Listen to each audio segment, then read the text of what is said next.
สบายดีพี่น้องสำหรับมื้อนี้บ่น้อยก็สิพามาเบิ่งวิถีชีวิตหรือว่าการอยู่การกินในช่วงเทศกาลพี่น้องเอ้ยถ้าเป็นการเป็นงานนี่เพิ่นก็สิราคางัวรวมงัวได้พี่น้องบ้านข่อยนี่ก็สิเป็นงัวน้อยงัวไทยบักขี้แกนงัวหลานบ้านเฮาเพิ่นเมืองเฮานี่ล่ะพี่น้องเอ้ยมื้อนี้ก็ค่า2ตัวงัวพี่น้องงัวก็ตัวประมาณ 4,000 บาทนี่แหละถ้าเทียบเป็นเงินไทยก็ได้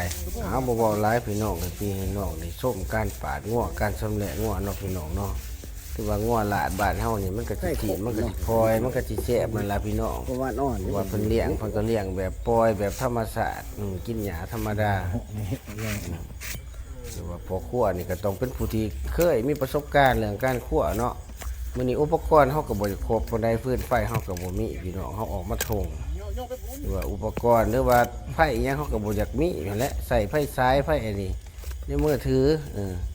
เอาจะน้อยมันก็แล้วดอกพี่น้องเอ้ยมันบ่ได้ยากดอกเพราะว่ามันงัวน้อยเนาะกันงัวซ้ำนี่ก็ประมาณ30คนก็กินนี่พอดีบ่อยากเบิดพี่น้องเอ้ยเห็นว่าได้น้อยแต่ว่าสีดมันหลายเด้อพี่น้องเด้อเป็นงัวน้อยๆตันๆนี่มาเผานี่โอ้ย กินเบิ้ลพระเจ้าแก้วเว้ย เห็นนี่แหละพี่น้อง แก้วบ่จะง่วงกินเบิ้ลพระ เท เจ้า ศกาลเป็นช่วงปีใหม่นี่งัวน้อยนี่ก็สิขายดี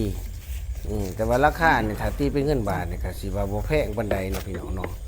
ตกอยู่ราวๆ 4,000 บาทนี่แหละพี่น้องเอา แกงโขมมา คือว่าทางอ้ายใหญ่ข่อยเพิ่นก็เป็นป่าเนาะทางอ้ายทองศรีเพิ่นก็เคยมีประสบการณ์เรื่องการคั่วสัตว์เนาะ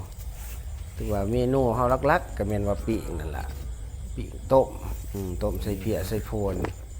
วีงัวก็ซ้ำนี่แหละซ้ำเห็นนี่แหละพี่น้องเอ้ยซ้ำนี่ก็ถือว่าหลายเลยเด้เพราะว่ามันเป็นงัวน้อยเนาะถือว่าเป็นหมากหัวใจสำคัญก็คือบี้มันนี่แหละพี่น้องถ้าบี้หายนี่ถือว่าเขาตำหนิพอคั่วขนาดใดถ้าว่าแขกคนผู้ได้สำลักสำคัญมากนี่ก็เป็นเครื่องในนี่ก็ต้องให้เห็นเนาะสำหรับการคั่วสัตว์ส่วนใหญ่ถ้าเฮ็ดให้แขกหรือว่าคนที่ว่าอันเกี่ยมตอนรับเป็นพิเศษนี่ก็เป็นว่าเครื่องในอันใดที่สำคัญหนึ่งมาตับยอนสองมาหมักไข่ลังนี่กันนอกขันหน้านี่ต้องให้มีพี่น้องว่าเฮาสิกินสิแกมก็ต้องได้ให้มันมีเวลาเพิ่นมาก็ต้อนรับก็เอาผักส่วนดังกล่าวนี่อย่างละน้อยไปให้เพิ่นเนาะอันนี้คือฮีดของการคั่วสัตว์บางหม่องบางบอนนี่ก็บ่ได้เฮ็ดได้มีแต่ว่าตัวได้แซ่บๆเพิ่นก็สิกินก่อนแต่อันนี้ก็คือเฮาก็กินคือกันแต่ว่าอันใดที่มันสำคัญเฮาก็แบ่งกินแบ่งไว้เนาะก็คือหลักการคั่วผู้ใดที่เขาคั่วเป็นเขามีวินัยแท้ก็คือกินส่วนหนึ่งก็แบ่งส่วนหนึ่งให้มันเหลืออย่างละน้อยก็ได้เอาการกินกันอย่างนี้เพิ่นก็บ่ตีเดี๋ยวเพิ่นก็บ่ได้ห้ามปานนั้นดอกแต่ว่าเฮาก็ต้องรู้จักเนาะเฮากินเพิ่นกินเพิ่นก็อยากเฮาก็อยากต้องให้ได้กินเบิดทุกผู้ทุกคนพี่น้องเอาก็ใกล้สำเร็จแล้วพี่น้องเอ้ยไก่สำเร็จพื้นไฟเฮาบ่มีปกติเฮาก็สิคิดว่าสิกินอยู่นี่แล้วก็สิย่อเมื่อสุดท้ายมามันก็บ่เป็นตามแผนเพราะว่าไฟเฮามันบ่สะดวกพี่น้องเอ้ยมันงมมื้ออยู่เฮาก็สิบ่ละก็ไปกินในบ้านพุ่นล่ะพี่น้องเอ้ยปากส่วนเครื่องในเฮาก็แยกออกภาคส่วนที่เฮาก็แยกออกเอาใส่รถพุ่นล่ะสิไปกินอยู่บ้านพุ่นแหละมื้อนี้ก็เป็นการเป็นงานพี่น้องเอ้ยเป็นงานศพก็ว่าได้เนาะงานศพพ่อเฒ่าข้างบ้านนี่ล่ะเอาถือว่าได้สีหลายเติมพี่น้อง